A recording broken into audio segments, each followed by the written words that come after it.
Okay, we are live with Alexander McCurris in London. Alexander, how are you doing? I'm doing very well. A little tired, as I think we all are, trying to Yeah. keep up with all of this. Catherine, my wife, said that you're trying to stay ahead of a super tanker in a rowing boat, which is about right. But there it is. I mean, it's a lot to discuss and it's a lot to think, but it is, it's a war and it requires coverage. Yeah. Well, let's discuss it because Mm. we not only have Iran to discuss, but I think we should touch a little bit on Ukraine as well. Oh, absolutely. Given, I think there's a connection, Alexander, between the Bryansk strike and the Putin Trump phone call. That's Yeah, my well, no opinion. question. I don't I know if said, I'm correct about well, that, but I get to anticipate what you're going to say. My guess is we haven't talked about this, but yeah, look, last time Donald Trump and Putin spoke, we had a drone strike on on Valdai. Again, Trump and yeah, Putin speak, and we have a missile strike on exactly.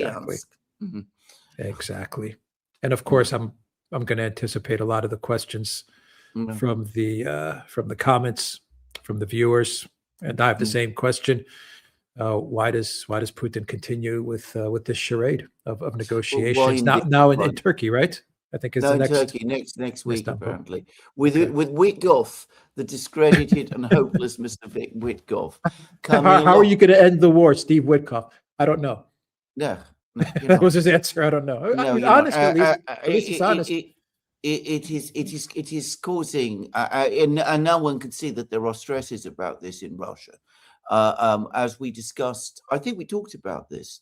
I mean, Lavrov's latest comments about this, trying to defend this, were extremely defensive, and so were Peskov's. I mean, the point about there being criticism in Russia is absolutely indisputable now.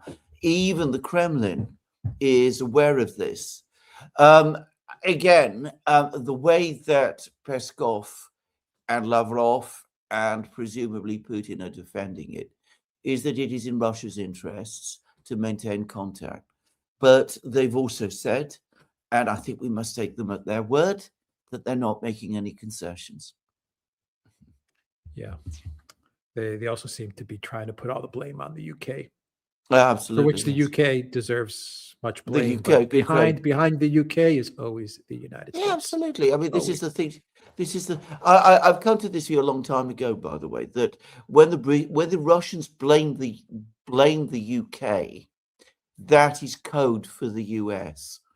For some reason, there's been a decision not to talk about the CIA directly, but to treat the UK and MI6 as some sort of foil.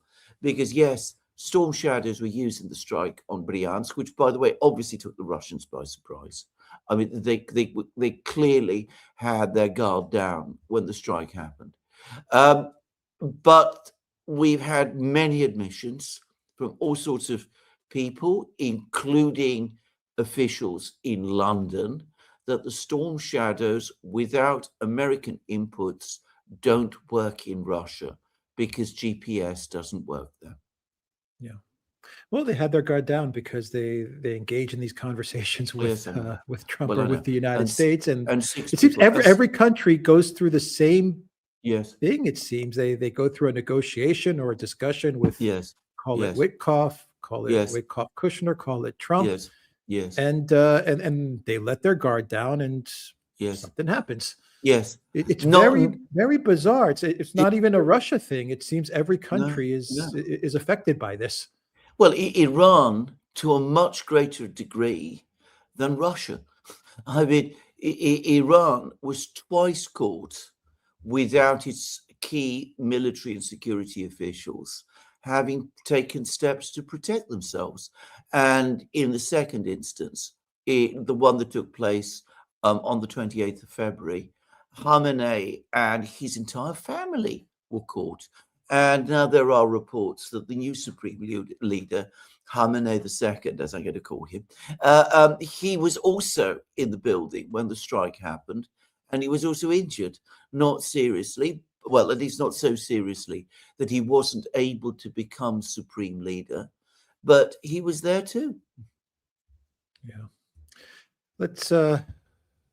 Should we get into the questions, or do you want to talk a little bit about Well, Hormuz and Iran? A quick hello to everyone that is watching us absolutely, on all the absolutely, platforms. yes. So thank you for joining us, and thank you to our moderators. Mm. We have a lot of news to discuss. We have a lot of questions to get through. So before we get to those questions, what do you want to say about what's going on in Iran? I published your video, Alexander, uh, about 20 minutes before we went live. Yes. So after this live stream, I suggest Mhm. everyone go and watch Alexander's video, and Yes. you get into more detailed Yes. information and Yes. analysis as to what's happening, not only with Iran but also with Bryansk as well. Yes. But do you want to give an overall summary before we get to the questions about what's Yes. happening in Iran? The key thing, the absolutely most important thing is that there has not been regime change in Iran. If you remember, before the attack happened, and on the day of the first attack, we said that if there was no military, if the military in Iran remained united, if there was no sign in the first hours that the military in Iran was going to peel away and rebel, then it was extremely unlikely that regime change was going to happen. And that with every day that passed beyond that first day, that there was no such movements by the military. And by the way, there were lots of reports that the Mossad and the Americans were in touch with the military. With every day since then, we've been waiting to see whether the military would move, whether there would be a rebellion, whether there would be some kind of attempted coup. Nothing like that has happened. The streets are filled with supporters of the government. There's been reports in the Financial Times now that even people who supported the protesters are coming round and are supporting the government and are remaining loyal, not perhaps to Iran, the political system, which they might still have issues with, but with Iran, the nation, which is now under attack. And this is creating for the United States, or at least let's not say the United States, let's say specifically Donald Trump and the administration who launched this attack, and for Israel too, and for the entire collective West, it is now creating a major crisis because with Iran still in the battle, Iran still keeping the Straits of Hormuz closed, Iran still striking at American bases across the Middle East, Iran still hitting Israel, the Americans have no real plan from this point on what to do. They're trying to come up with plans. There's talk about escorting ships through the Straits of Hormuz. The US Navy has apparently made it absolutely clear they don't want to do that. There was the extraordinary plan to reinsure the ships. That has apparently failed utterly. The money that was put up was nowhere near enough. We've had attempts to get the Kurds involved. The Kurds at the moment don't want to be involved. There were attempts to get Azerbaijan involved. Azerbaijan perhaps has been warned by Russia. Perhaps it's looked at the situation. Anyway, it is now de-escalating its crisis with Iran. And there's been plans about seizing Harg Island, and apparently they've been thought about, and there's doubts about the wisdom of that. So they are looking, they're scrabbling around for a plan to try to cope with a situation that they've lost control of and which is now evolving into a major global crisis with the Straits of Hormuz closed and with 20% of the world's oil supply stopped. The New York Times claims that the Trump administration and his advisors did not expect the Iranian response with the Strait of Hormuz. How is that even possible? Well, I cannot understand this. I mean, I simply cannot fathom that. I mean, how is it possible that they could not see it coming? How is it possible that they could not see everything that we have just been talking about coming? It's absurd. It is ridiculous. But as I've said myself in previous programs that I've done on my own channel, it reminds me incredibly, you said it too, by the way, of what happened in February 2022 when the entire leadership of the collective West, the Biden administration, all of them assumed that if they pressed a few levers and pulled a few switches, Russia would collapse under the sanctions blow. They seem not to have had any real substitute plan if that failed. And we see how that is playing out to this day. And we see exactly the same on an even more catastrophic scale now with Iran. I say more catastrophic. Iran is a far less powerful country than Russia, but it has fewer inhibitions and restraints than Russia does, and it has closed the Straits of Hormuz. Yeah, that's a good point. Iran does hit back. Yeah. Russia does have a lot more restraints. Yes. No Yes. doubt about it. Yes. I mean, they are different countries. They have a different situation. Russia conceives of itself as a great power. It is a member of a whole complex network of alliances. It is a leading member of the BRICS. It is a great stakeholder in the international system. Iran has been pushed out by the United States for long years from the international system, and it feels that the crisis for itself is absolutely existential. It has to fight back in order to survive. Well, the crisis for Russia is also existential, but well. not in the same way. They calculate that they can take time, and the time in that kind of sense works in their favor. For the Iranians, there's a much greater sense of urgency and, by the way, of passion. Yeah. Anything else that you want to touch on? No, I think that covers it. I mean, what I will just quickly say is that all of these devices that they're using to try to keep the oil situation under control. Yeah, I was going to stories about, that there's already been a ship that's passed through the Straits of Hormuz, fake stories like that, claims that they're seeking off-ramps, claims that the war is almost ended, releases of oil from the reserves. What that risks doing, if it's carried on for too long, which all the indications are that it's going to be attempted for too long, it's going to destroy credibility. There's going to be a complete crisis of confidence. There will come a point when nobody believes anything any longer that the administration or its officials say. Now, most people who are watching this program have already arrived at that point, but people in the oil markets, they have not. And of course, what they decide is going to matter a great deal. Yeah, social media and Trump truth posts are driving the price of oil. Yes. Incredible, huh? I I bet you there's so many people making money off of this. Oh, as it goes up and down, there are so many people that are just making bank off of the volatility. Absolutely. There's no doubt about it. It really does remind me of Project Ukraine. Lindsey Graham said we're going to make a ton of money. Yeah. He said it. We are going to make a ton of money, he said. No. Yeah. Well, some people are. Some people, of course, are. Yeah. Some people always do. Yeah. Yeah. So for Trump, it's very important to keep the oil under 100. If he can keep the oil under 100, then he can keep the war going and keep on trying to find ways to get a victory out of this. That's why he's going to do everything in his power to try and keep the oil under 100. Exactly. It also gives him time and space. Time to form the narrative of victory. Yes. Yeah. That's exactly. I mean, that is, if you want to talk about a plan, that is the plan.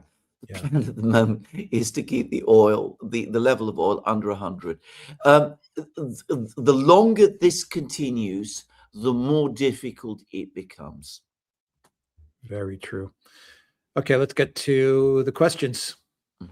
And let's begin with Nikos. Trump called Putin to beg for an off-ramp. I believe Putin gave him terms, which I assume are the exit of all U.S. bases in the Middle East.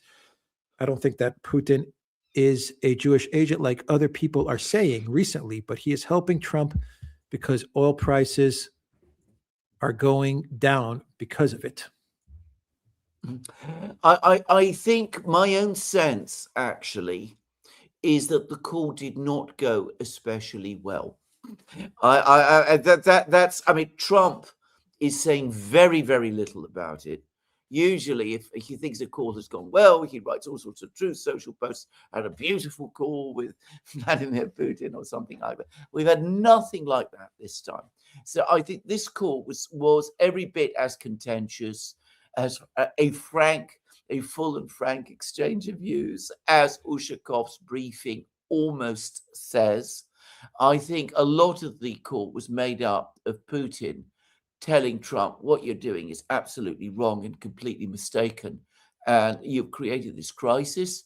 And Trump trying to push back against that.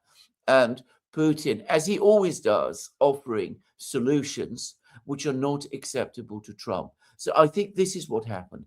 And it was a few hours later, what does Putin do? He's on the phone to Pezeshkian, and he's giving Pezeshkian a complete account of the discussion with Trump. So And there we are. And a few hours after that, we get 8 Storm Shadow missiles. Oh, exactly. Unbelievably aggressive, petulant action. As I said, all suggests to me that in fact it was a disastrous call. Yeah. Longer term thinking says if the U.S. runs out of things to bomb and wants to leave, but Iran still has missiles and launchers it is using, what can the U.S. do at that point? Well, this is of course the huge unanswered question. Now, on that topic, an article in the New York Times saying that the Pentagon is far from confident that it is in fact destroying Iranian launchers, that they don't really have a hang over this. They don't really know exactly what's going on. So there's all these uncertainties, and they cannot destroy everything in Iran. Iran is enormous. It's huge. It's twice the size of Ukraine. It's got a population of 93 million people. It's got huge cities. It's got mountains. It's got forests. It's got enormous desert areas. It is very, very difficult to destroy everything in Iran. What does the United States do? Well, I'm going to make a guess. What they're trying to do at the moment is they're all in a huddle together, trying to find the person inside Iran they can still talk to, who might have the ability to form some kind of opposition and bring about a crisis internally in Iran. So far, it's not happened, but that's, I suspect, what they're still trying to do. E. Keen says, reports I've seen suggest ships for countries friendly to Iran are transiting the strait, which makes claims about mining nonsensical. Well, there's lots of these claims, except that nothing seems to be verified and correct. And it does not make claims about mining nonsensical, because presumably the Iranians know where the mines are and they can lead the ships through them. I mean, I'm not an expert in mines, but I've seen how this has worked in Ukraine, and I presume it's the same here. My info says breaking news: HSBC Bank in Qatar closes all branches after Iranian warning. Really? Oh, my Is that goodness. true? Standard Charter has begun evacuation of employees in Dubai. My goodness. I don't know. Is that confirmed? Well, I haven't seen it confirmed, but you know, it's the kind of information which is plausible, but which we mustn't necessarily assume it was true. Yeah. Anyway, all right. Let's go to Matthew. Where's the off ramp for the USA? Well, I don't know. I mean, there are off ramps. I mean, let's be quite clear. There are lots of off ramps. The Iranians made a very, very good offer in the last discussions in Geneva. And by the way, I don't buy for 1 microsecond the claim that Witkoff and Kushner didn't understand it. I don't think they were interested in understanding it. I think the decision to attack had already been made. But it's possible still. It's going to be overwhelmingly difficult, but it's possible still to find some way of agreeing some kind of compromise with the Iranians. I said in a previous live stream that a previous program we did, that Iran is taking enormous blows, and it seems to me there is a rational case for saying that it's in Iran's interest also that the war end now, when Iran is ahead, provided they can get not just security guarantees from the Americans, which are valueless, but real security guarantees from their BRICS allies, actual weapons deliveries, perhaps personnel from these countries also there, that kind of thing. So if there was that kind of diplomacy, if there was a serious effort to try to find a way through, it would still be enormously difficult. But I wouldn't say it was impossible. The United States is not looking for that kind of off ramp now. We've had one telephone call between Putin and Trump, and that didn't seem to go well. Nico says, Pepe Escobar, who I 100% believe in everything BRICS, has said that India betrayed BRICS. They gave the intel of the Iran ship, according to officials. What I have heard is actually something different. Yes, they gave the intel about the ship to the Americans in order to ensure that the ship got safe passage. That it was clear. They told the Americans the ship has no weapons. It is not a threat. It's trying to return home. This is where it is. Don't attack it. That's what I've heard. Also, keep in mind, Nikos, that for the United States, it would be in their interest to create a conflict between Iran and India. Both of them are BRICS members. Exactly. To create conflict amongst all of the BRICS members, and you use India for that. That is very, very true. Yeah. Matthew says, storm shadows again. What will the Russians do? Well, that's a very good question. I mean, there is. By the way, there's also been an attack on a ship as well, another ship in the Eastern Mediterranean. I saw the reports just before we started this program, so I'm not up to date with this story. But the foreign ministry in Moscow is furious. I get the sense that the foreign ministry has lost patience with this whole negotiation process for a very, very long time. I mean, the things that Lavrov has been saying about it, he's clearly very angry that this process is continuing. I don't know what the Russians are going to do in response to all of this. Putin said that they've captured over the last 6 months 40% of Donetsk, that they're advancing in every place, that events are going in their direction in Zaporozhye. I suspect that the pressure in Moscow, again, on Putin is not just growing, but is growing all the time. The fact that, as I said, already, even before these events, Lavrov, and by the way, Peskov as well, were sounding very, very defensive about the meetings with the Americans. I suspect, as I said, the pressure to bring them to a stop is going to increase still further. Commando Crossfire says, if Iran's terms were the departure of U.S. forces from the Mideast, it would be as absurd as the Russian proposals before the SMO. Maybe why not yet said. Well, I don't think the Russian proposals actually go on. No, I just want to ask you: have we had official proposals from Iran? I mean, I've seen a lot of stuff floating around social media, but I don't think those are official demands or proposals. We've had nothing. Know. We've had nothing from Iran. You're absolutely, and you're making an excellent point. We've had absolutely nothing from Iran at all. We've had what Pepe Escobar has said. What Pepe Escobar gave a report that the Iranians were making these demands. Alistair Crook has said something similar, and someone else said something similar. Marandi, Professor Marandi, said something similar as well. None of these people speak for the government of Iran. So far, the Iranians have not made any public announcement as to what their terms for ending the war would be. Their demand that the Americans dismantle all of their bases in the Gulf area is a plausible one, but it's not been made formally. Now, can I just make an observation, somewhat pushing back against that comment? If you're talking about the absurdity of the Russian demands, what the Russians were demanding in December 2021 and early 2022 was a reversion to the position that they were actually promised at the time when the Cold War ended.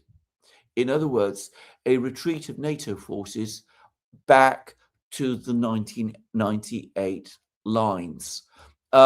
They were not asking that countries that had joined NATO after 1998 should leave NATO, but that NATO forces, in other words, the forces of the United States, should retreat from those positions.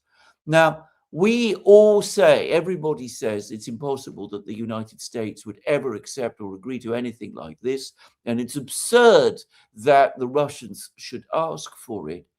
I don't see why it was absurd. I mean, that we go back to the position that the Russians had previously been told by the Americans would be the one that would exist after the end of the Cold War. And if we talk about these American bases in the Middle East, again, I think people are not perhaps fully aware of how recent they are. Mostly, I think almost entirely, they date from the 1991 Iraq War. They were originally established in response to the supposed threat posed by Saddam Hussein, who, of course, is long gone. Why, again, is it absurd to demand these things? If you mean that the Americans will reject these proposals, I agree. But don't say this is absurd. From Monty, isn't the protracted closure of the Strait of Hormuz a double-edged sword that could hurt Iran's cause in the long run, given the huge suffering it can cause in other places beyond the US and Israel? My own guess is that the Iranians have already calculated on all of that. They've got their back to the wall. They're fighting for survival. I think they've made the calculation that whatever grief and pain it causes them, ultimately it makes more sense for them to stick to this rather than to open up the Straits of Hormuz, have oil supplies go around the world normally, and that takes the pressure off the US and the pressure of Donald Trump so that he can continue indefinitely in one form or another with his war. So I think that's the calculation that the Iranians are making. Iranian Kiddo says, in modern Farsi, we pronounce it Hormuz, not Hormuz. The name is apparently derived from Ahura Mazda, the Zoroastrian deity. But Hormuz with S also means bay in Old Greek, or Ormos, makes it even more interesting. Very, very interesting, and thank you very much for that. I'll try and remember that, but I'm pretty sure Iranian Kid are going to slip into my usual pronunciation. Yeah. Can I just say thank you again, and thank you always for this enormously interesting information. Since it's a place in Iran, I think the connection with Ahura Mazda is more plausibly true. Just to say. Nico says a ferry carrying fuel was sunk in Krasnodar. Belgorod is being hit by HIMARS. Scalps hit Donetsk, and air defense and radar in Crimea were destroyed. Today, Bryansk was attacked. We have to admit that air defense isn't working. It can't destroy Western missiles that it supposedly could do before. No, I think it can do, and I think it has done, and it will continue to.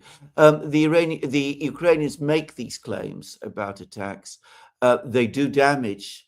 I don't think they do a significant amount of damage, except for that attack in Bryansk. The Russians have been very, very focused on that attack in Bryansk. About the other attacks, I don't place much weight on. Monty says, you guys always point out that neocon wars start strong and end up in disaster. The war against Iran seems to have set a precedent by being a disaster right off the bat. Yes. Is the reverse gear coming? On that, I'm afraid not for a long time. Mm. And by Nico's, the way, there will still be people who will oppose any reverse gear at any yeah, point. There is no way that Lindsey Graham is going to change his rhetoric on Iran. they will never give up. They will never give up. Yeah. With Iran, with Russia, with China, they will never give up. No. Nico says the Russian government can't make their case to their citizens. Instead, they are going to whine to the UN, where the other members strike children. I'm not sure exactly what you mean by this. I mean, the Russians' complaint to the UN is, of course, true, but of course, it's hardly the most important thing they do in these conflicts. I think going to the UN, by the way, and this is, I think overall it is a good idea. It is something that the Iranians do also. I think that it does enable both the Russians and the Iranians to keep other global governments informed about this. And I think that plays very much to their advantage, by the way. Iranian Kiddo says, on the way back from India, Craterus went through Afghanistan. Alexander picked the Gedrosian Desert route on Iran-Pakistan border along the coast to stay close to Nirka's navy. A third of his men succumbed to elements. It's absolutely true. It's one of the most extraordinary and terrible events of Alexander's whole expedition. It arguably was his biggest single military strategic mistake. Nico says Ukraine is succeeding in committing atrocities in Russia, and then Peskov comes out and says this could hurt the negotiations. What the hell? Half the Russians don't follow the war, believe the Western propaganda, and hate their government, and the other half that do blame them for this. No, again, then comes the comment: the Russian government can't make their case to their citizens. Okay, now it makes sense. Nico. Yeah, okay. Again, came out of order. Yeah. Yes, I don't think that you will find many people in Russia any longer who believe what the West is saying about the conflict in Ukraine. I mean, there will always be a few, but overall and overwhelmingly, the public mood in Moscow, in Russia generally, wants to see this war fought to a conclusion. And the events of the last couple of days, these big attacks that have just happened, they want to, it's going to make them even more solid and more determined to see this happen. My own take about these attacks is very simple. Ukraine has been getting less and less attention as this crisis in Iran has been playing out. And I think this was a massive attempt by Ukraine and its American backers, and we must talk about its American backers, to try to put the attention, to shift the attention back to Ukraine and to provoke the Russians in some sort of way. Whether the Russians themselves should hold back from being provoked, that is an entirely different question. I would say that Putin has taken this game of restraint extremely far, and it is opening up criticisms against him in Russia.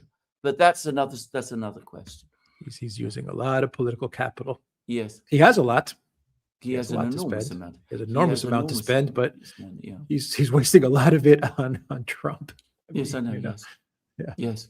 J45 says, Alex, when you are on your walkabouts, could you translate some of the memorials you visit? I don't read Greek, and you all have a great history in your part of the world.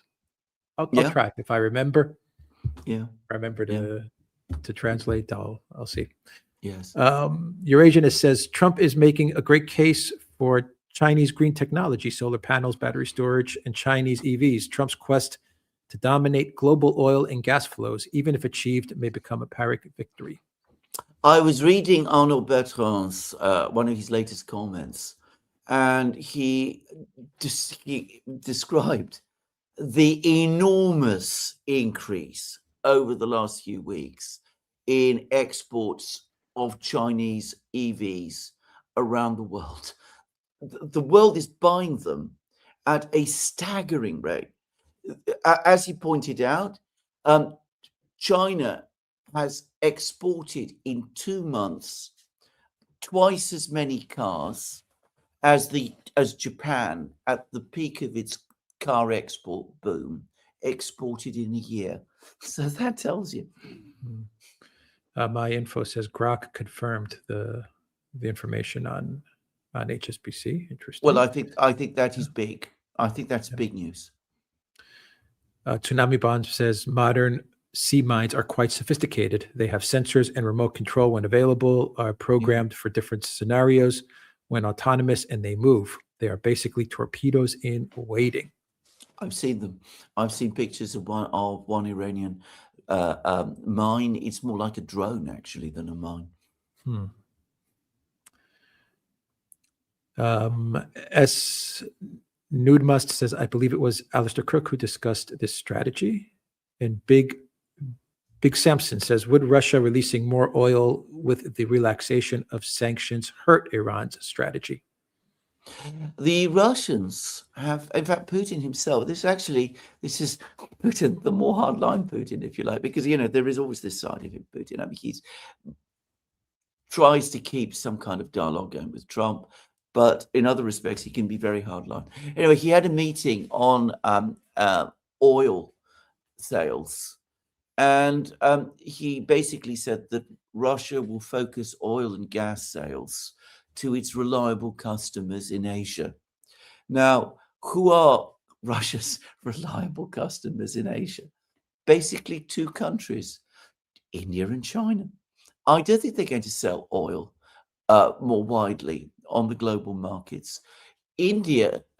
China by itself has the capacity to absorb all of Russia's oil, all of it. Iranian Kiddo says, Niarchos' expedition from Indus and the Indian Ocean into the Persian Gulf is considered the first Greek maritime mapping of the East. Greek coins and pottery have been found on Keshem Island and along the Menab coastal regions. Menab is where Niarchos and Alexander had an emotional reunion. The region was then part of Karmania, or modern-day Kerman. Menab and Bandar Abbas are now part of Hormuzgan province. Interesting, very, very interesting. Can I just say that the ancient Greeks, I think it was Niarchos himself, wrote an account of this whole expedition, this naval expedition, but unfortunately it's been lost.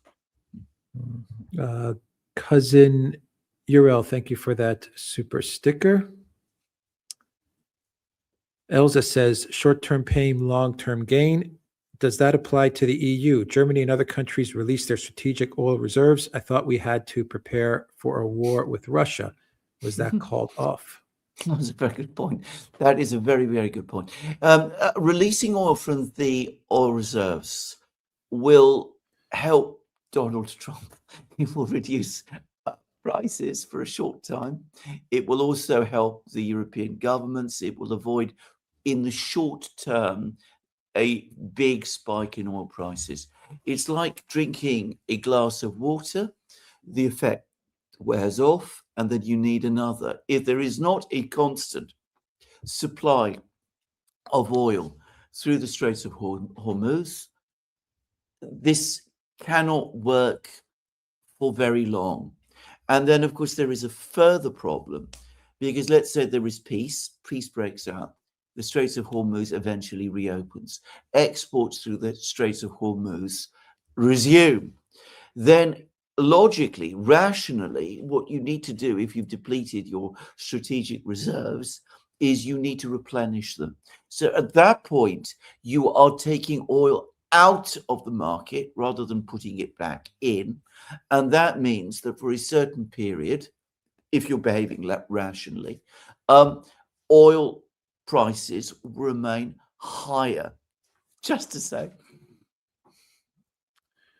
Lee NYC says, does Trump even know missile strikes are scheduled? Who knows?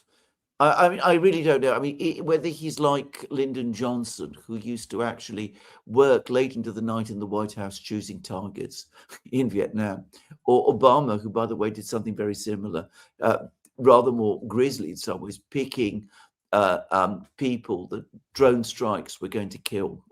I mean, whether Trump is like that, I simply don't know. I don't think Trump's like that. No, I don't think he's like that. Yeah. He barely reads reports. Yeah, is my understanding. yes, Which is one of the major problems, by the way. Yeah. Augustine 27 says, "Hi, Alex and Alex. Love you guys. Hello from beautiful New Hampshire. God bless Iran. They are fighting for the whole world. When is it in Iran's interests to agree to a ceasefire?" Well, this is something that the Iranians have said that they themselves will decide. And what they're looking for, and they've said, this is what they have said, it's not exactly a war, a demand, but it is, if you like, an objective. They will stop when they are confident that an attack like the one we've just had will never happen again. Now, how that is achieved, I don't know. Eurasianist says, "While we may not know all the details of the U.S.-India trade deal, where there's smoke, there's usually also fire. Trump, Rubio, Bessent, Caroline Levitt, the U.S. ambassador, have all said that India has agreed to drop oil purchases. India, meanwhile, hasn't forcefully pushed back, but only time will tell." Right. The first thing to say is that as somebody who was involved in a lot of litigation, I can tell you for an absolute fact that there is no worse expression than this one: no smoke without fire.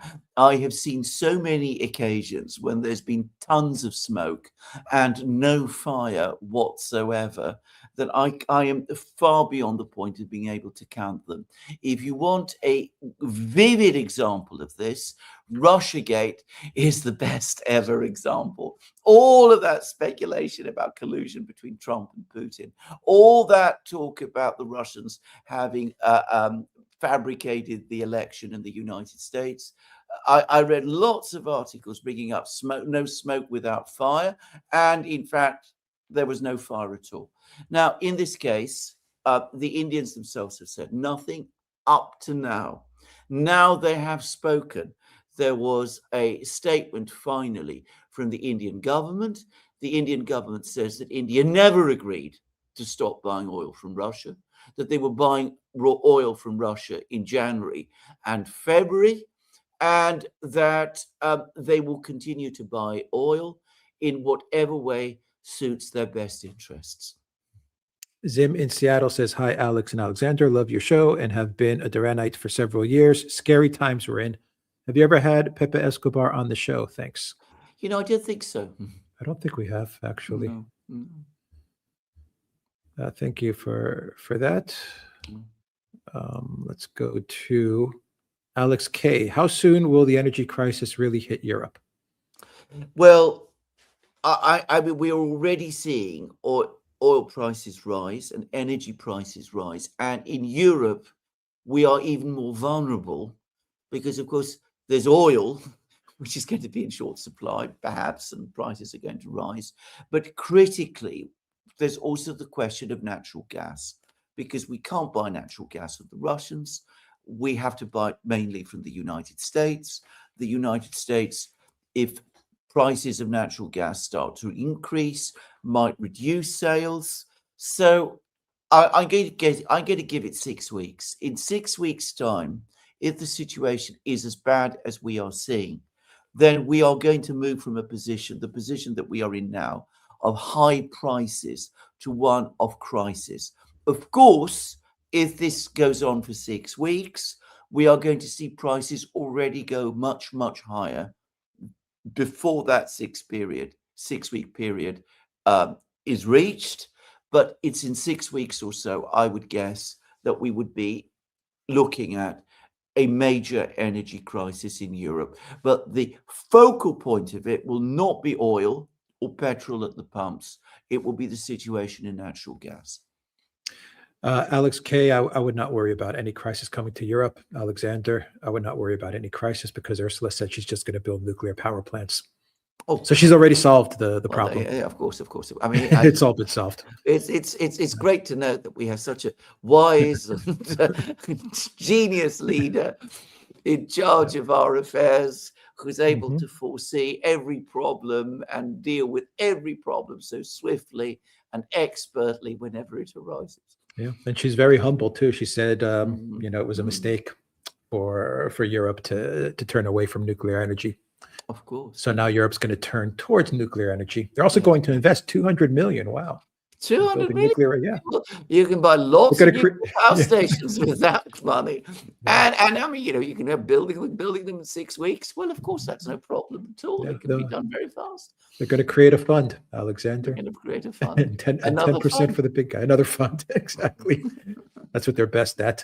Yes. SCH says, Iran ceded its claims to Bahrain in 1971 through parliamentary approval. Shah secretly negotiated with the Brits for Iran to take control of the three islands at the mouth of the Strait of Hormuz on the day Britain withdrew.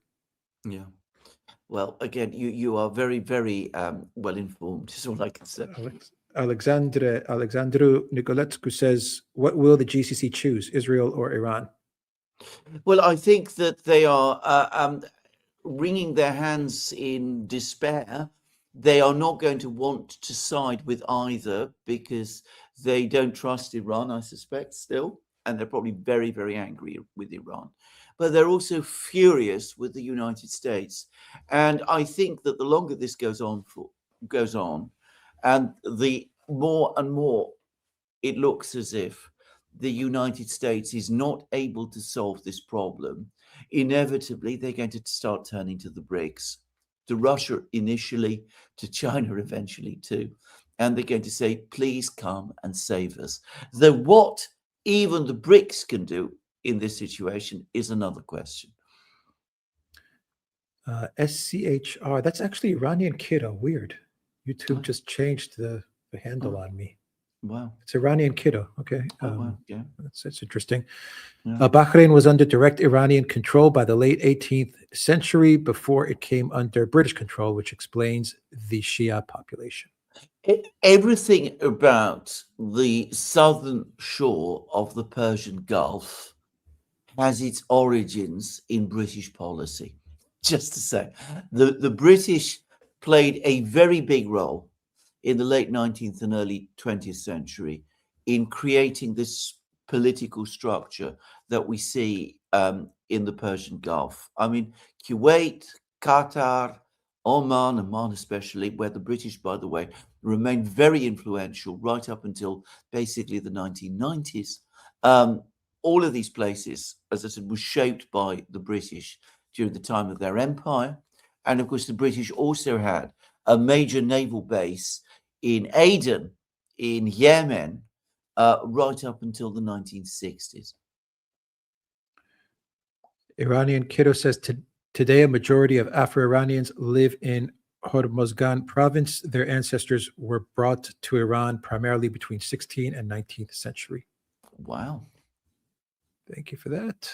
Nico says, nobody cares that children are dying. I am not going to judge anymore if Putin's decision to absorb the hits to avoid all-out war is right or wrong. I used to have the criticism of Putin after Operation Spider's Web. That was before I realized that the West was willing to use nukes. People want Putin to strike Europe and go to war. Look at Iran. Look at what these people did to their schools, hospitals, and oil infrastructure.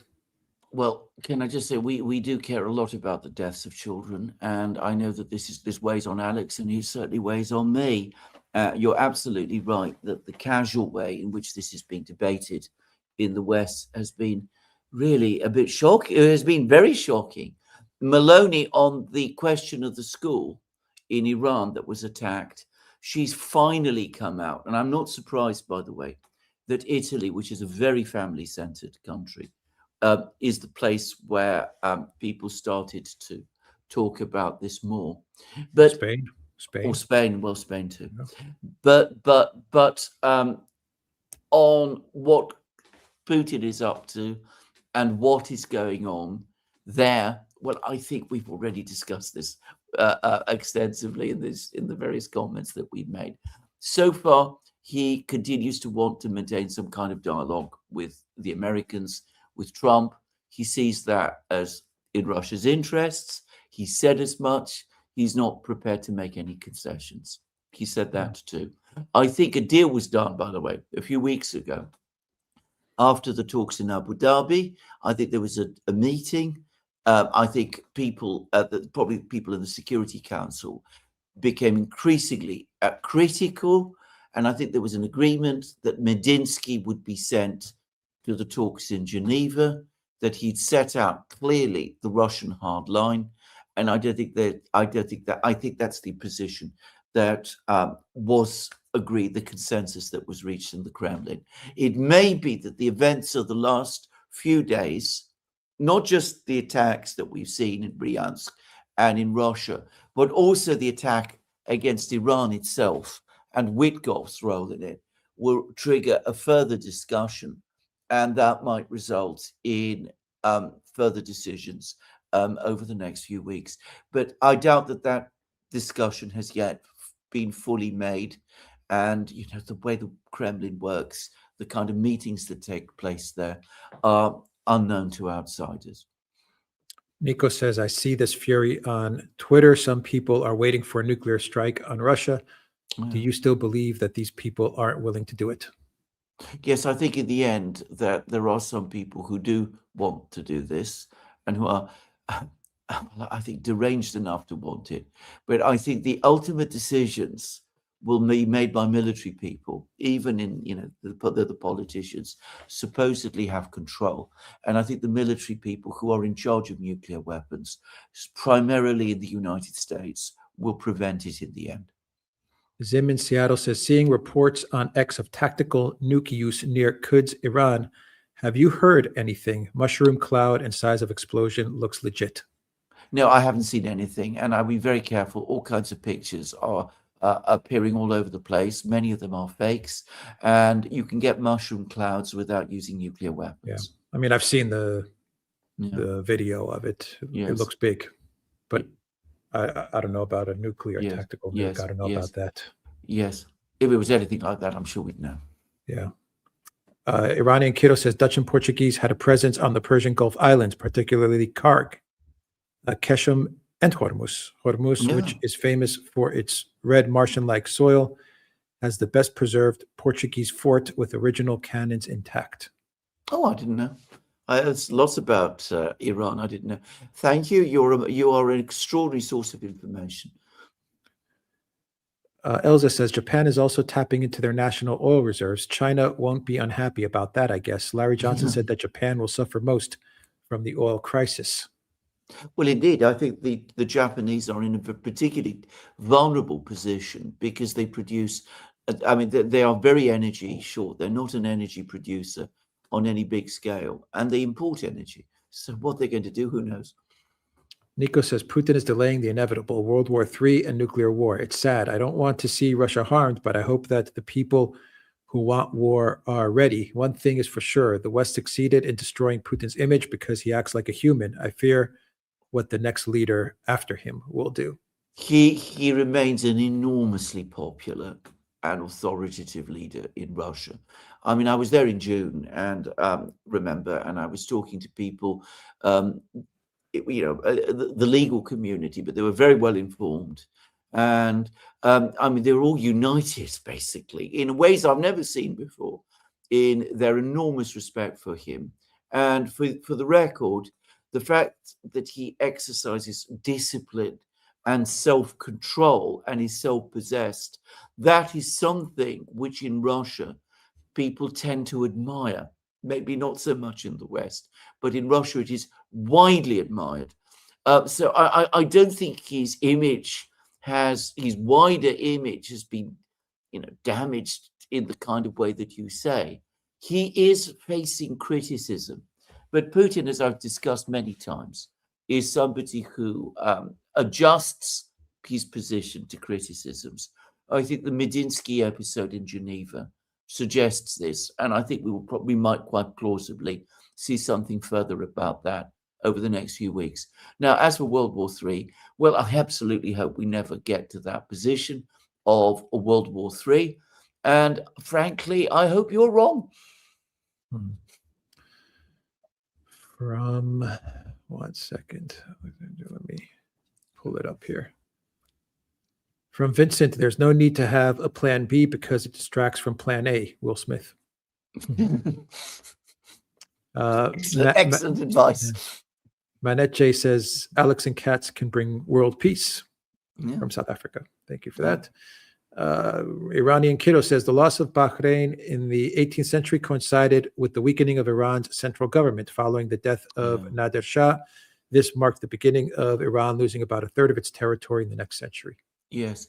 Nader Shah, for those who don't know, was an extraordinary figure, a remarkable warrior who fought his way all the way from the lowest levels of Iranian society and all the way and became a tremendous soldier and ruler and victor. And it was he who captured, I'm sure I'm right in this, the Peacock Throne and took it from India and brought it to Iran. Just so. GBO Farm says if the U.S. invades Karg Island with all of Iran's oil infrastructure, there can be how can the Islamic Republic survive? Thanks for the well, I've actually been reading quite a lot about Karg Island. I discussed it in my video today. And apparently military people who know about these things say it would be a disastrous mistake.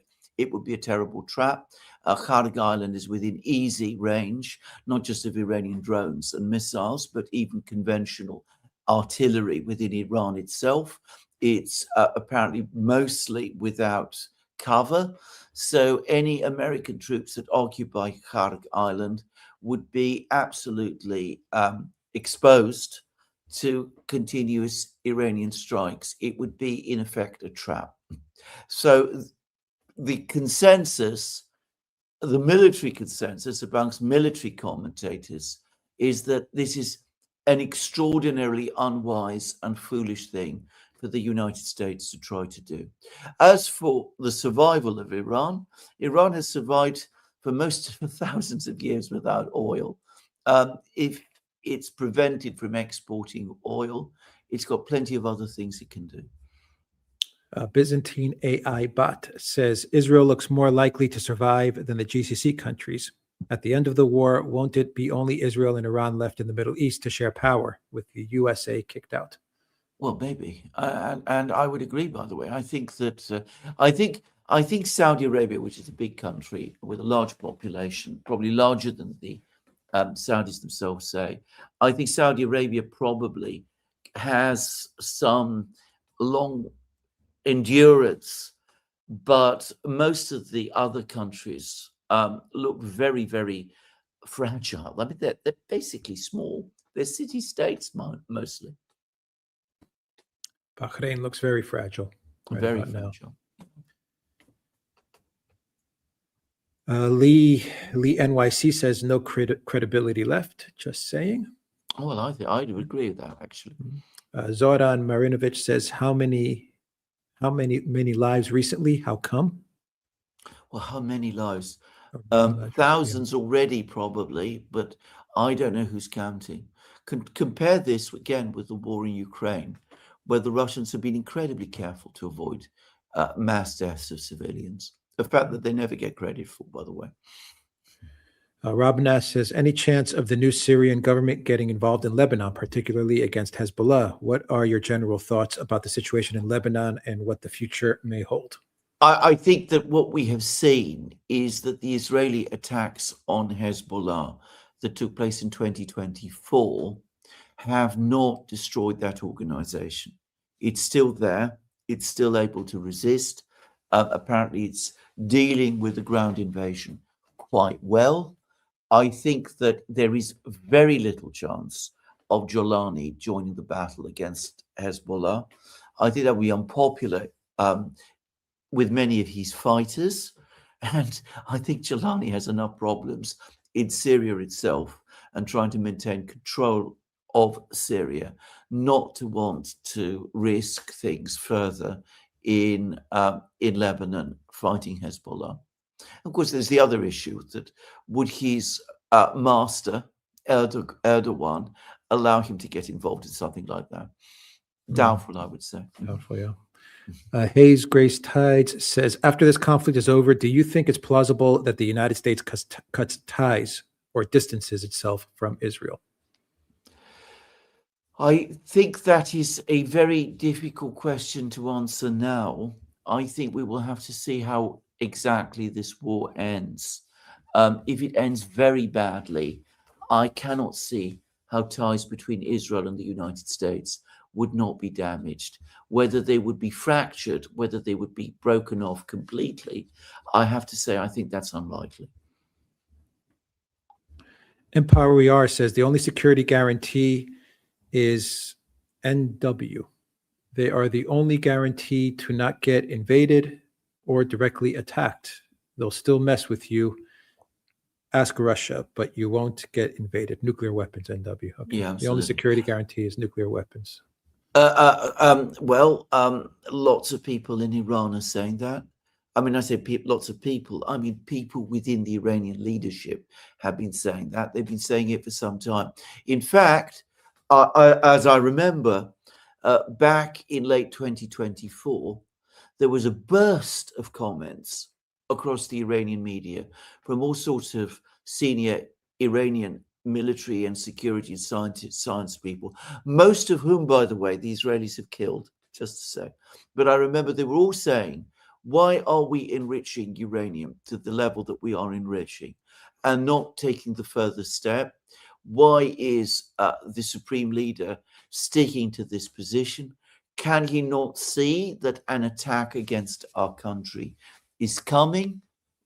If we're going to enrich uranium to this level, we absolutely need to take that next step. And a lot of them were also referencing North Korea.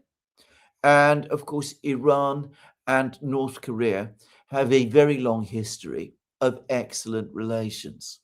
So I am sure that if Iran comes through this crisis, that narrative will, that view, that opinion will be greatly strengthened. And I think it is a good possibility that Iran will indeed go nuclear. But I don't think it is the only way to achieve security. I think there are other ways. There are ways that I would prefer.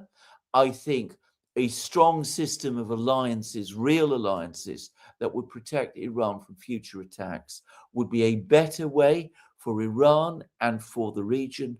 I think nuclear proliferation in the Middle East would be an enormous threat to all the nations of the Middle East.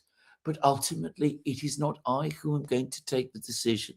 The decision is going to be made in Iran. Danny says, I would love to hear a stream with the Alexes, Robert Barnes, and Dominique Cummings about the current state of the world. A man can dream. Well, I can ask. As I said, I have been in touch with him. I think I should say, on the one occasion I've met him, I floated the possibility, and let's say he was open to it. Interesting. Patristic Pixel says, Israel's future if the U.S. leaves the Middle East. Long life to both of you and have a blessed Lent. If that happens, if that really does happen, then Israel needs to make some very, very important decisions for its own future. It's become incredibly over-reliant on American power.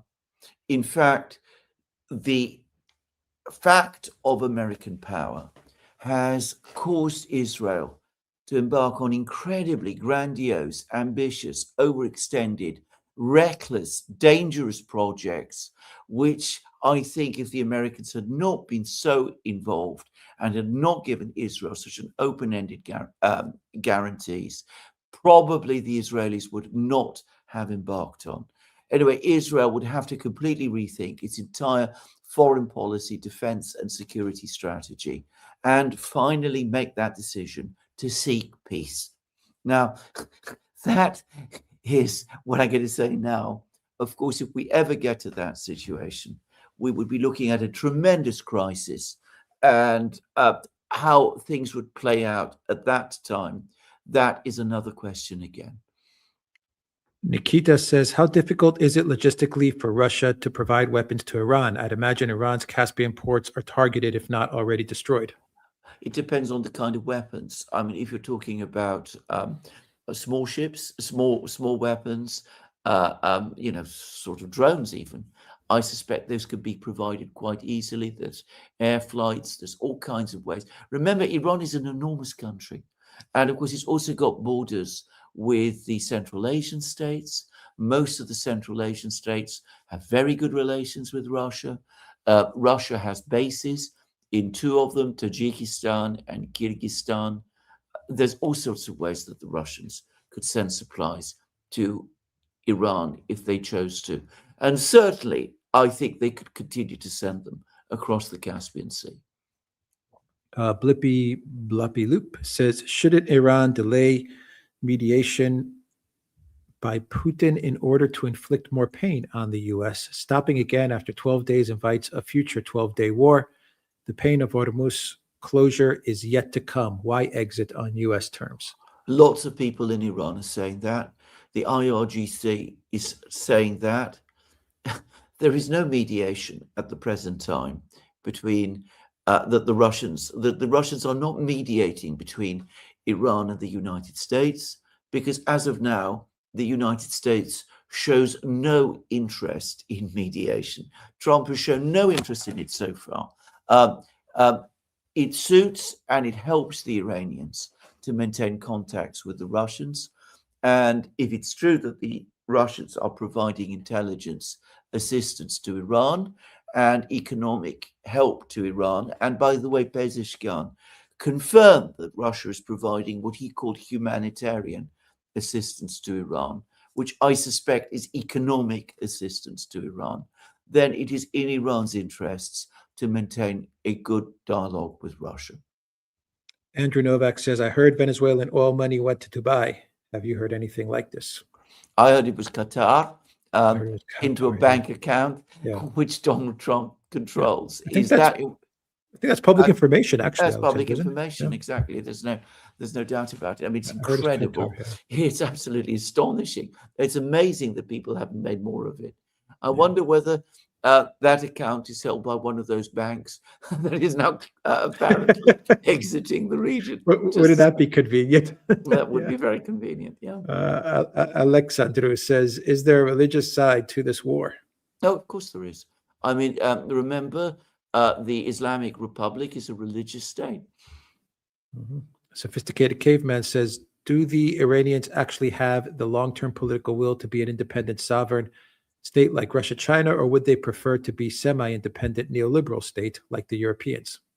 Well, I think Iran has an enormously long history, much longer than Russia's. And it has always asserted its independence in the end. I mean, there have been brief periods, like after Alexander's conquest and after the Arab conquest, when Iran has been ruled by outsiders, but it has always come back.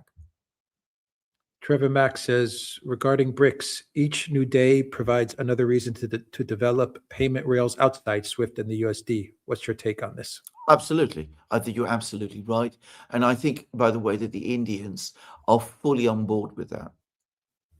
Brooklyn Butterfly Arts says, if Gulf states get together and decide to switch from the dollar to the yuan, would they be able to end the war, crash the dollar and end the war? Well, there has been some talk in the Gulf states about them pulling their investments out of the US. I think they're not going to do that. And I'll tell you why, because they must be very, very worried about their own future. And some of the leaders there must be saying to themselves, we need to keep those investments in the US because we ourselves might eventually have to go there and stay there, just the same. Salim says, what would happen if the USA retreats from the Gulf countries? Well, they would need first of all, to come to a long-term security agreement with Iran. And that might be very difficult for them. And they would have to reorient and reconsider their entire foreign policy and economic model. But they're going to have to think that anyway, because as it stands, that model is now in ruins. From Sancho Relaxo, Witkoff and Kushner are clearly Mossad handlers. Many people are saying this. I don't know what the connections are. Blippy Bloopy Loop says sanctioning Iran allowed them to block Hormuz without losing much oil revenue or destabilizing a financial system they would otherwise depend on. Well, what Iran? Absolutely. I mean, this is one of the interesting things about sanctions. If a country can survive sanctions, then it becomes in some ways more difficult to pressure. Yeah.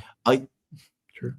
No, go ahead. You're saying? No, I mean, with Iran, they haven't been as organized in that as the Russians have been. The Russians have been enormously well organized. But anyway, we see the advantages now. Cat in Suit says we must be sending good super chats lately. Alexander has upped his suit budget. Yeah. Thank you for that. Lucas says, I've seen claims that Iran wants the war to last until the midterms to punish Trump and the Republicans. Well, they haven't said a time limit, but that's entirely possible. Real Talk says, what would it mean for the global order if before 2030 we see a defeat of the United States against Iran, a defeat of the West against Russia? If that happens, we're in the world of the post-West. I mean, that would be a situation where there was no longer any doubt that the Western era of dominating global affairs has ended. Paul Davidson says, people stop saying that Zelensky is in charge of anything. He doesn't control the army or government. Keep it up. Well, I think he has a certain degree of control, and certainly he controls some of the security agencies. Elza says, weren't you with Pepe on Gonzalo's roundtable? Yes. Yes, I believe that is true. Yes. Yeah. Gonzalo, yeah. Humming Pylon says South Korea is getting weaker by the day. Well, I know, and I gather that they were absolutely shocked by the US decision to pull the TADs out of South Korea.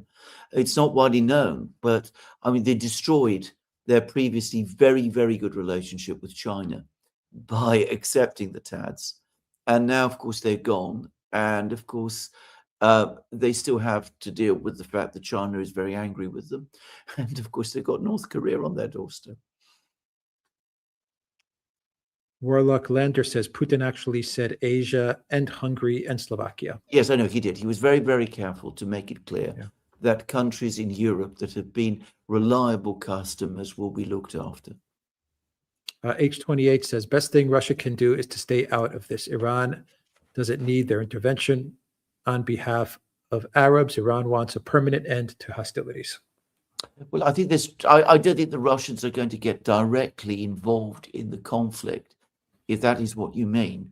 But the Russians are tangentially involved because Iran is a BRIC state. And as the Russians say, it is an ally. And they absolutely do not want to see a collapse in Iran. I mean, that would be a major crisis for them. I would say that this is always the line the Russians take.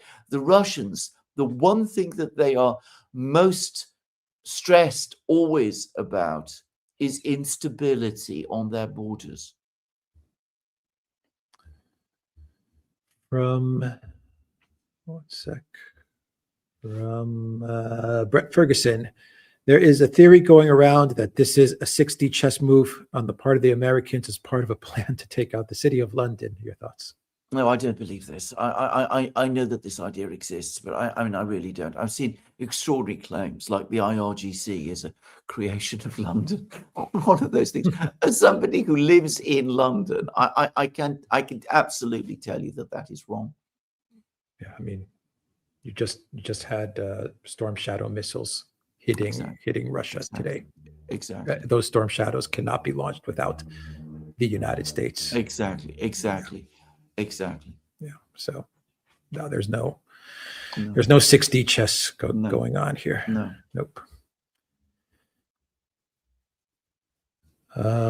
From Sancho Relaxo, the geopolitical apathy and ignorance of the North American populace needs to be addressed. It has been a threat to the world for too long. Yeah, I'm going to push back on that. Americans seem to be strongly opposed to this war. It seems to me that the American populace, who are always criticized, are much, much more understanding and much wiser about all of this than the American political leadership is. Blippy Bloopy Loop says the sanctions are the primary weapon hurting Iran. They will never be removed while they continue to work. Any security guarantee without sanctions removal is just breathing space. You know what I think about that? I think, obviously, Iran should push for sanctions to be removed.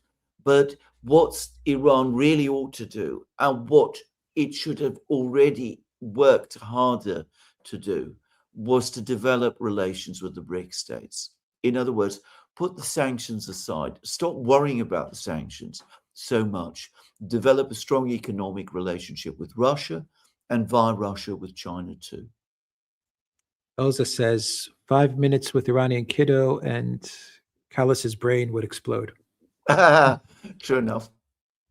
I don't know. It might be the other way around. But if Iranian kiddo was stuck with Kaya Callus, I don't know, Iranian kiddo, do you think you could last 5 minutes? I was going to say, that's a very good point, yes. Yeah. Eric Hatchett says, on the U.S. farm, we ordered 10,000 gallons, 2-week wait, no price, lock, and allotment. 4D mess. Well, exactly. Well, thanks for that. Yeah, thank you for that. 2003 ref, thank you for that super sticker. Hubert 10 Abel says, Trump is the same as the Green Man. He made a lot of promises to end the war, but the whole world is on fire. Yes, I'm afraid you're right. Empire We Are says, Israeli F-15I models were built to carry and deploy American B-61 series NW. This would probably be very hard to find on the internet because it was very guarded information back in the 90s. Yes, I've heard the same thing, actually. I've seen it reported as a matter of fact, and I believe it is true. I have assumed, by the way, that the United States has a kill switch over Israel's nuclear weapons use. In other words, that they can technically prevent Israel using its nuclear weapons. I'm afraid I've been told that that isn't so, which I find extraordinary and very, very concerning. Radovid says, the enlightened wisdom of the leadership of European utopia, EU, the utopic states of America, USA, cannot be questioned. Every humble subject knows that heresy will be stricken with powerful sanctions. Well, indeed. Absolutely. Ask Jacques Bull. Chris says, why is no one in the U.S. taking steps to impeach Trump over this huge debacle? Well, they might. I mean, I think from the Democrat point of view, they need to win the Congress. Who says they're not? Yeah. Who says they're not? They're waiting for Congress. Yeah. Congress. And my guess would be, Alexandra, that a lot of Trump's buddies, maybe even his golfing buddies, are going to be the first people to throw him under the bus if they lose Congress. Absolutely. Can I just say something? I've been reading National Review, William Buckley's magazine, which was an ardent supporter of the war. I've been reading the Daily Telegraph in Britain, which is an ardent supporter of the war. They've been campaigning for years for an attack on Iran. Now already they're starting to say, well, maybe it was a mistake and it's Trump's fault. Just to say. Yep. There's a rumor also about Susie Wiles. I don't know. Have you read that rumor, Alexander? No, I haven't. I mean, there's so much. It's a rumor. It's a rumor that she's going to leave after the midterms. Yeah. I don't know how true that is. Well, it wouldn't surprise me. Yeah. Samuel Maroney says, does this war expose Colby's new NSS as a charade? Well, I think that clearly Colby's advice was not listened to. His one appearance in Congress he clearly was very, very unhappy. I think he's clearly been pushed aside. Fragments of USSR says Alexei Chadayev says the Indian negotiation strategy is say you agree to everything, then do nothing until the other party comes with better terms and keep doing it until all their desires are guessed. Well, there you go. Not a bad negotiating strategy, by the way. Jeffrey, thank you for that super sticker. 2003 Ref says, Alex, please learn from Alexander how to pronounce Russian names properly. He has been reading my comments and is improving. Love you guys. Oh, thank you. I will try. 2003. Thank you. Empire We Are says the whole Israeli nuclear weapons program being indigenous is all bullshit. Oh, I agree with that, actually. I mean, I think the first nuclear bombs that Israel created in the 60s were probably mostly indigenous. But I think that the relationship between the US and Israel has been so close for so long that it's almost inconceivable. It is inconceivable to me that there hasn't been a huge amount of American technical input into it. Double Down says, then we will fight in the shade. Fearless defiance. It's a quote. Wow. Stephen G says, lots of talk about munitions being moved from the Far East for this war. South Korea and Taiwan must be feeling very nervous after this. Yes. I mean, people are talking about the Russians being big winners. I think the Chinese, well, I mean, they must be looking at all of this and they're saying, yes, there are problems for us. The Russians are saying there are problems for us. But the Chinese are saying that for the moment, at least, it suits us to have the US bogged down in the Middle East and the American military position in the Far East weakening. Eurasianist says South Korea's then president was against the deployment of THAAD, but South Korea US-led military command did it anyway without notifying him. That's how things work in vassal states. Yes.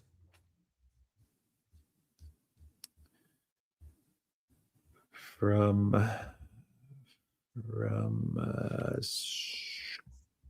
Kane, it's always good to see Iranian kiddo in the chat. It certainly is. Yes, it is. Celestia says, is it possible that Trump deliberately delayed the end of the war in Ukraine in the hope to use this issue as a negotiating tool with Putin in anticipation of the war in Iran?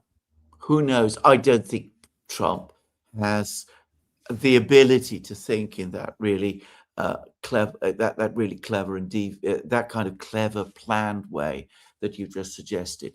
I think that Trump went through various different plans and projects for ending the war in Ukraine, but he's never really taken the step that he needed to take to really end it, because he always thought that Putin eventually would cave.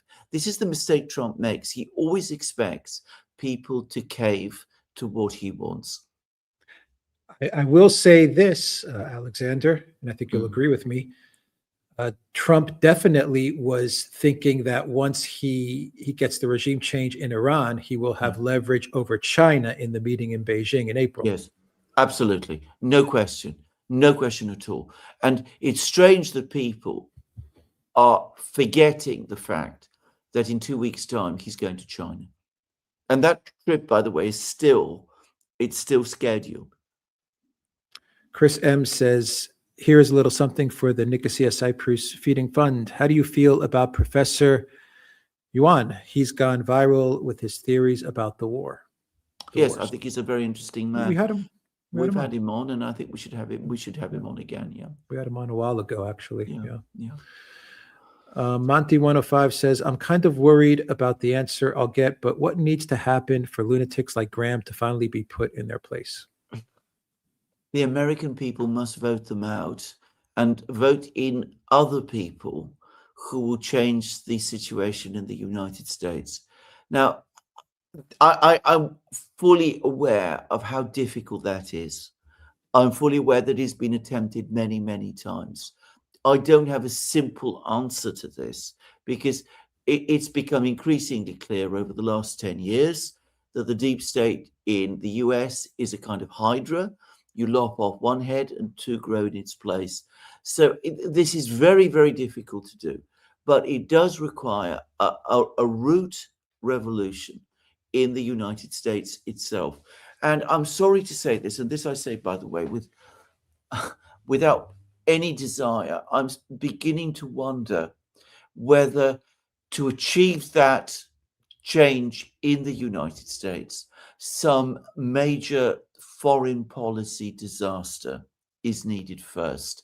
I had this very discussion, by the way, with John Mearsheimer once, and he also thought that might be what was needed. Nikki Henley says, thank you, guys. Thank you, Nikki, for that. Danny Mutanda says, is Kani dead? Was he or is he a traitor? Well, I didn't know that Kani. I'm not sure. Q-U-A-A-N-I, Kani? No, I'm not sure. Maybe Iranian kid. I don't know who this is. Yeah. Nico says, I don't think that Putin insists on keeping the door open. The issue is Russians want to strike Europe. They want blood because others are animals. I think Putin is somebody who tends to look very much in for the long term. I think he also, people never, he confirmed this. He actually said in a Security Council meeting, it was actually public, he said to them, I remember looking at all the faces, and they're looking like very, very stony, but he said, you do all understand that the Chinese and the Indians and our other BRICS partners all want us to do this thing. So I think he thinks, very much about high strategy. And he's one of these very rational people who perhaps doesn't quite understand sometimes that the world doesn't always follow a purely rational course.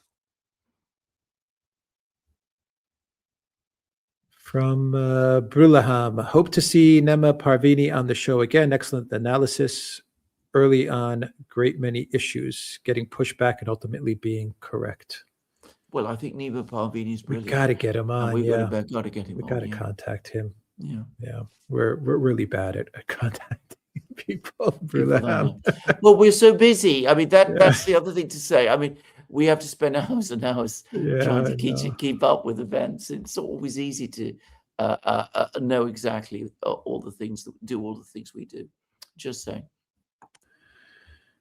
Yeah, let's see here. Alexander, I had another question queued up. Elza says, Karg Island reminds me of Zelensky's Snake Island. The Green Goblin should be consulted how to capture it. He isn't only an expert on drones, I made exactly that point in my video today. I actually went into a whole discussion comparing Karg Island with Snake's Island. Just saying. Man for Today says, Trump is the Iran war candidate. Nick Fuentes, 2024. Yeah. Very true. Brulaham says, could you get Professor Postel on the show to discuss ballistic and air defense? He's great on the issue, and way too many dilettantes are mistaken on this. Absolutely. I completely agree, and I think we should. Yeah. Iranian Kiddo says, you're absolutely right. The peacock throne Nader took from India is lost to history, but the famous jewel called Koh-e-Noor, or Mountain of the Light in Persian, survived.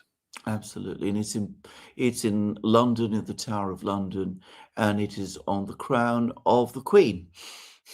Yeah, and Iranian Kiddo says the jewel, after Nader's death, passed through several Afghan rulers before ending up in Mughal Empire following the Mughal defeat by the British. It ultimately ended up in British possession. Indeed, I've seen it. There you go. Dark Horse, one of three. There is an unspoken social contract older than any nation, going back to the tribe. The strong must protect the weak and help them grow to be strong. The weak must endeavor to grow and be strong. I got to find the other parts, Dark Horse. 1 second. Part 2 of 3. When the contract is violated by a party, society starts to degrade until revolution occurs. Often this happens from overabundance. It creates rot. And I need to find part 3 of 3. Here we go. What will happen to a society like the West, where both the strong and the weak have abandoned their mutual obligations to one another in order to embrace greed, envy, victimhood, etc.? Well, I think you answered your question yourself. That it results in decay and crisis, and isn't that what we're already seeing? Brulaham, part 1 of 2. Could you ask previous guests about mistaken calls and do a quick retrospective? It gives them a chance to explain their mistake and rebuild trust. For example, I can't take Ritter seriously. He's made too many claims that do not pan out, and people never ask to clarify, explain the mistakes made. Well, I'm not here to criticize other commentators, if I can just say, but we all make mistakes, and I've made many. Sir Smagnul the Good. I do not fear God, I fear Persia. Alexander the Great, 334 BCE. Wow. Well, that's an interesting quote. That is an interesting quote, yeah. One second, Alexander. A Fallen Crow says Kim Jong-un did nothing and won again. Yeah. That's very true. The Alchemist said, in my opinion, this has little to do with Iran and more to do with China. It looks like an attempt to pressure China before the visit. Iran was simply the only card Trump could play. Well, I have to say, if that is the thinking, that was the thinking, it was incredibly bad thinking. I mean, look where it has landed Trump on the eve of his trip to China, with a war that is spiraling out of control. I don't think one should ever conduct diplomacy in that way. The United States actually has lots of cards to play in its dealings with China. It just isn't playing them well. Definitely, Trump is always looking for leverage before Yeah, he speaks with any leader. Before he speaks with Absolutely. anyone, he's always looking for leverage. So no doubt he was hoping that this thing would be wrapped up and he was going to go see Xi Jinping with Iran in his pocket. There's no doubt about that. I agree. The Alchemist says, oh no, I just read that. Yeah. I just read that. Nico says, I say that no one cares about children dying is because they keep dying. Look at the UN attitude. We don't care what you say.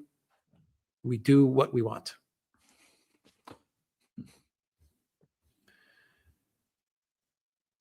Iranian Kiddo says the diamond was sent to the Queen Victoria and became part of the British Royal Collection. It was mounted on the Queen Mother's crown. Absolutely. There's a story in Britain that it's fatal for a man to wear that jewel, but that a woman who wears it will rule the world. Just a sec. From Adriatic Heart, I feel bad for Kim J. He must feel left out. Mm. He seems to be winning a lot. He seems to be winning an awful lot. And I mean, he's busy rebuilding Pyongyang, and he clearly is on a roll. Yeah, and he doesn't even do anything. He's on a roll. Yeah.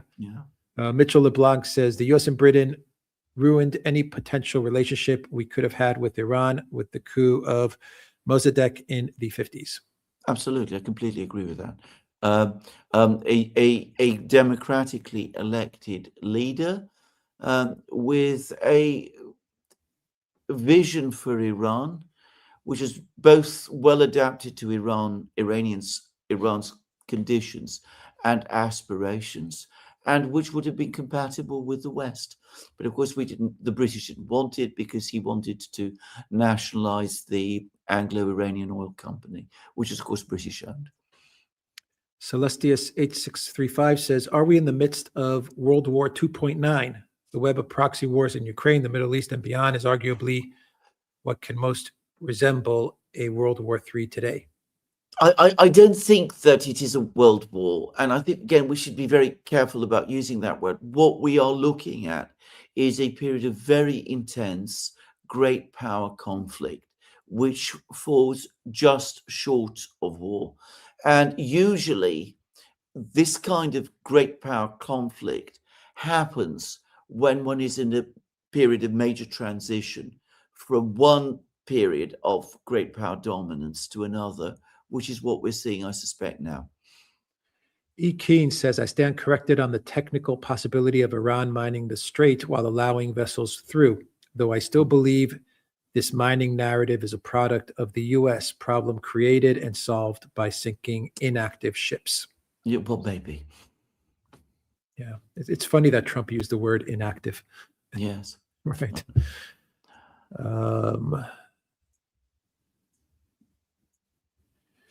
Did we answer this? South Korea's then president was against Yes, deployment yes, of THAAD. yes, we did. Yeah, we answered did. that. Yeah. Zariel says, thoughts on North Korea and South Korea reunification talks? I think this is a long way off. I get the sense that Kim Jong-un is actually much less interested in reunification than his father and grandfather were. He's on a roll. He's in a position of enormous advantage. I think he feels very secure where he is. I don't think he's particularly interested in it at the moment, and I don't think he's going to go very far.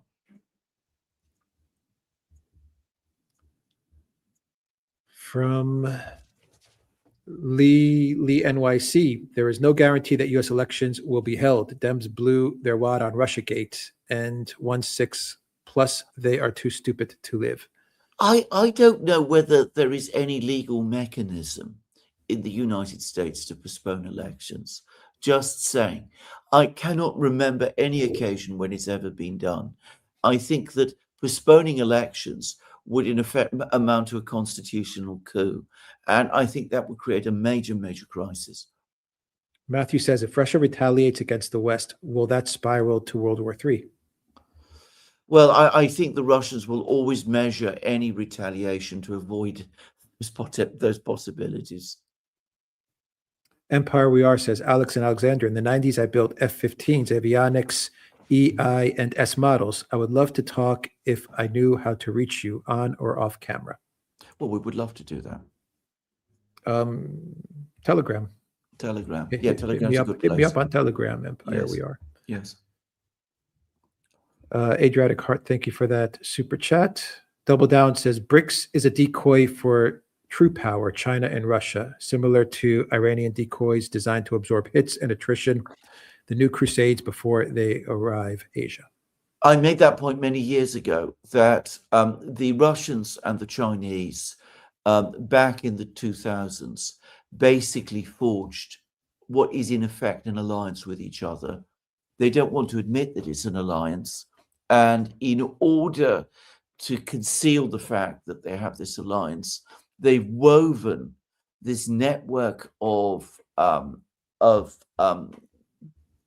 communities around themselves. BRICS, the Shanghai Cooperation Organization, the Collective Security Treaty Organization, the Eurasian Economic Union, all of those things, which basically their purpose is in part to focus away attention from the fact that beneath it all, there is this very clear alliance between these two great powers.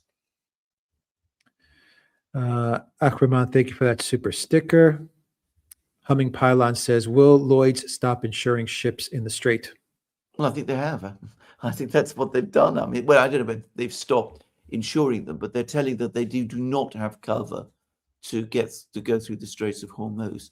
And there's been a good article about this, that if they allowed ships to go through the Straits of Hormuz and ships started to get sunk, the state of the maritime insurance industry is such that it would provoke an enormous systemic crisis that would have an effect across the entire global financial system. Sophisticated Caveman says, is the U.S. attempting to politically encircle Brazil and South America, attempts to sway Argentina, Venezuela, and others to gain long-term leverage? There may be such a plan. Certainly, there is a current of opinion in the United States that does basically see Latin America as a kind of part of the American heartland, or anyway, it's the American sphere, and that they are determined that they and they alone should control it. And quite possibly they see Brazil, because it's so much bigger and potentially more powerful than any of the other Latin American countries, as the rival that they need to contain. So it's not impossible. Renat Nadu says, I have family in Russia and know Russia is not trying to take over Europe. Most Russians are trying to pay the bills and take care of families, but the Russians are determined and loyal to the country. Yeah. Klaus says, the US, Germany, and UK economies show the importance of choosing intelligence leaders compared to China. Yeah, quite true. Monty105 says, how about a live stream with Philip Pilkington on the economic consequence of the Iran war? He looks and sounds like a very solid macro economist. Interesting. Yes, maybe. Spock23 says, names not on the Epstein files, the controllers, Bush 1 and 2, Cheney, McCain, Romney, Reid, etc. Well, are you sure they're not there? I mean, bear in mind, there's so many of the files that have not yet been published. Just saying. Paul Davidson says, try to have on your show Christopher Hilali from Geopolitics. He is an American Iranian Grek. Just saying. Right. Okay. Thank you. Okay. Spiral Bear, thank you for that super chat.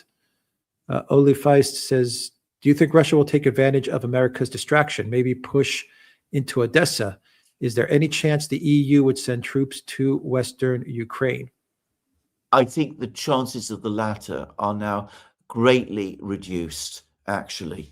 I mean, with the diversion of American military power to the Middle East, I think the idea that European troops could go into Ukraine and fight the Russians, given that an American backstop is not really going to be possible to be provided, I think that is greatly reduced. As to the first part of your question, the Russians are preparing a major offensive. It's going to start in April. I think the major Russian objective remains Donbass and Zaporozhye. Putin said that they only have 15% of Donetsk still to capture, and I think that will be their primary target. Once they've finished with those, yes, I think Odessa is there on the horizon. Is Moshtaba on ventilator in ICU? Who next to lead? Can you repeat that? Khamenei is the new, in the ICU. Well, he's certainly a target. Who else would follow him? I suspect there's already been a decision made. By the way, I think the reason there was a delay in announcing that he was the supreme leader, the new supreme leader, is because he was wounded in the original strike, which killed his father. Interesting. From Advisor, can the West come to peace with Russia and the rest of the world, and how? Will the rest of the world help the West find its feet or leave it to rot? No, I think they would. I think Putin himself, by the way, has spoken at length about this. He said that in a multipolar world of the kind that is being formed, the West absolutely is welcome and would have a role to play. The trouble is, at the moment, we don't want to play that role. We want to still remain the privileged, powerful players that we have become used to being. Miss Texas G says, question, is there a chance that Romanian interests, wherever they are now targets of Iran? Yes. There's stories that the US is going to use bases in Romania for its strikes on Iran. And of course, Romania is potentially within the range of Iranian missiles. So it's certainly possible. Yeah, very possible. Esoteric Philosopher says, Alexander, do you suspect there are back channels intended by Russia and China to disabuse Israel and the US of any thought of going nuclear? I am sure that there are such back channels, and I'm sure that there is contact at that level between the militaries. About the political leaderships, I doubt that there are. From The Alchemist, simply put, Iran was a trap for the West all along. Well, a trap would imply that somebody created this trap on purpose. If it is a trap, it's one which we walked into all by ourselves. Elza says it was shocking to hear that Lindsey Graham wanted to go to South Carolina. Wow, did the foreign policy president really go? I'm not sure. Absolutely, it is incredible. I mean, why would he visit South Carolina of all places? I mean, he's got other so much more important places closer to home to go to. South Carolina, what's that? Where's that? Where's that exactly? The Dark Horse says, you fellows have always been a great touchstone in the midst of the gaslighting. Thank you for leading the lives you've led that brought your wisdom. Thank you very much. Thank you for that, Dark Horse. Iranian Kiddo said Iran was ruled by several non-Iranic powers, including the Macedonian Greeks during their period of conquest, the Arabs beginning in the 7th century, the Seljuk Turks in the 11th century, and the Mongols in the 13th century. Yes, but it's always come back, and it's always fought for its independence, and I suspect it will continue to do so. Chris M. says, Ritter has on multiple occasions said he's made mistakes. Yes. Sure. Fleece says, what will it take for the Western alliance, and in particular to the U.S., to stray from this approach of global dominance? Are we watching the beginnings of this process with this war? Well, I think the process has been underway for some time. But as I said, I go back to what I said previously. I wonder whether it will require a big defeat finally to put this idea that we can exert that global dominance to an end. Though even then, I should say, people like Graham, people like others like him, all of the Newlands, all of those people, they will never look back, say that we were wrong. They will always insist that they were right all along, and they will continue to press for some kind of aggressive foreign policy to the extent that it's possible for the United States to undertake it. They will never change. Akhraman, thank you for that super sticker. Iranian Kiddo says, many of these rulers assimilated and essentially became Iranians. For example, Hulagu Khan, the grandson of Genghis Khan, who ruled Iran, famously loved Persian poetry, leading to a flourishing of literature during his reign. Yeah.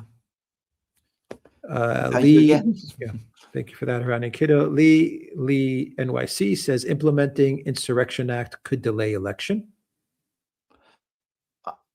Well, I don't know about the legalities of this. As I said, I've never known of it being done. And as it would be, I think, one, enormously controversial, and two, effectively a coup. And there's never been a coup up to now in the United States. From Iranian Kiddo, modern Iranian state as we know it today was not established by Iranian ethnic groups themselves. From the fall of the Sassanid Empire in the 7th century until the rise of the Safavid dynasty in the 16th century. Right.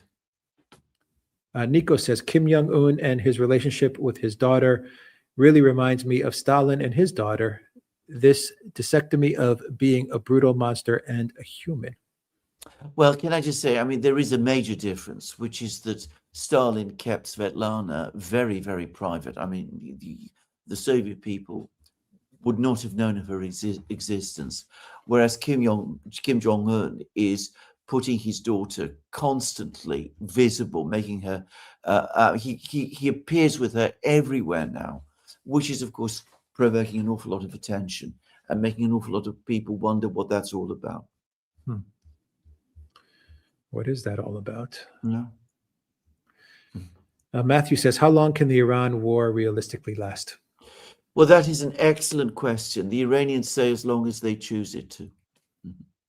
Elza says, this week Putin said that Russia would sell energy to Europe if they could agree on reliable long-term contracts. EU and reliable. He sure was joking. He was. I mean, they made it very clear. Other Russian officials made it very clear that what he was referring to was a complete change of the political leadership in Europe. Karen, thank you for that super sticker. Mitchell LeBlanc says, I hope that countries that the U.S. bombs knows the average Americans are against these actions, and eventually, when we have the ability to vote out the deep state, we can recreate real relations with the East. Well, I think in many countries they do know that. Of course, in Iran at the moment they're very angry, and what they think and what they feel, I don't know. Iranian Kiddo says modern unified Iran, as we know, was established by the Safavids in 900 years after the fall of Sassanids and established Shiism as its religion. Safavid were Turkish-speaking Iranians of Azerbaijani ethnicity. Interesting. Cudvisor says, can the West come to peace with Russia and the rest of the world? I read that, actually. Yes. Yes. So I already read that. And an Iranian state. I think I got everything. 1 second, Alexander.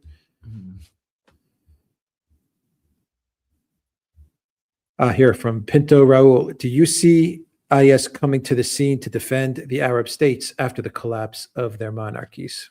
Defend the Arab states or take them over and establish the caliphate? I think many of the Arab leaders would probably find them, and many of the Arab people probably would find them, not defenders, but conquerors, and conquerors of a particularly sinister kind, just to say. Itchan83 says, don't see a single reason Ritter should apologize. As I said, I'm not going to discuss other commentators. Nor do we. Yeah. Nor do we. I think you were very clear. Everyone has analysis and makes mistakes. Yeah. Iranian Kiddo says, historically, Azerbaijan always included Tabriz and Ardabil in Iran, which is how Iranians define Azerbaijan. The country of Azerbaijan was changed to the name by the Soviets only in 1918. Yes, I've heard the same. By the way, I understand that 2/3 of people who self-identify as Azerbaijanians live in Iran. It's a much bigger population than that in the former Soviet Republic of Azerbaijan, which is now, of course, the Republic of Azerbaijan.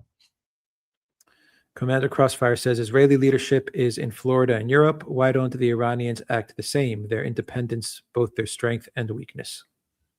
Well, I think that the Iranians care about their independence an awful lot. Joanna says, for Cyprus cats. Thank you for that, Joanna.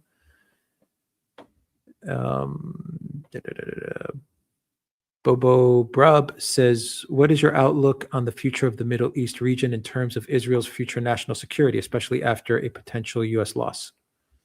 I think we've basically covered this already. I think we might even have answered this question, actually. I mean, if the United States leaves the Middle East, we are looking at a completely different Middle East.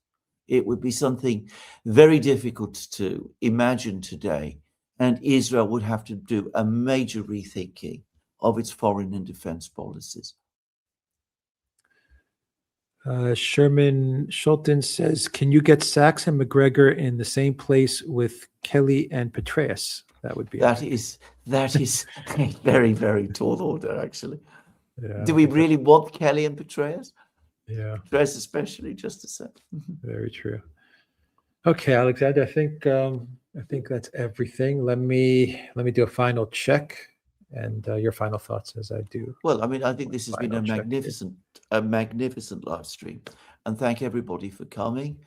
We will see where things go, but at the moment, it seems to me that they're not going well for Donald Trump or for Netanyahu or for Lindsey Graham or for any of the other authors of this enterprise. And unfortunately, as is always the way with these neocon wars, a lot of people are dying, children, but other people too. And we're all affected one way or the other, and affected badly. And we will never see any contrition from these people, however badly it turns out as well. But anyway, go on. They will get promoted, I was going to say. They will get promoted, yeah, exactly. Miss Texas G says, for the cats for the time being. Yeah. Thank you, Miss Texas G, for that. And I think that's a wrap, Alexander. That's a wrap. Well, we'll keep working on this and keep everybody informed. And thank you all for joining us today.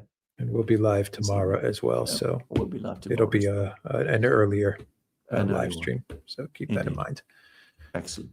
Okay, take care, everyone, and thank you to the moderators, and thank you to everyone that joined us on all the platforms. Keep in mind that I published Alexander's video on his channel, and I published my video as well, and it all kind of coincided with the live stream. So definitely check out the videos that we published. Absolutely, absolutely. A lot of the topics that we've discussed, we go into very much greater detail in our. You definitely do. Oh, I definitely I kind of hit the topics, but you go into the more detail. I kind of just run through the news topics. Alexander and Ron says opinion regarding Turkey and Israel relationship. Alexander. Well, it's deteriorating very fast, but nobody should expect Erdogan to come to the rescue of Iran or anybody at all. If the Israelis want to take on Turkey, I think that would be the biggest ever act of folly, just to say. Not going to happen. Not going to happen. Yeah. All right. Take care, everybody.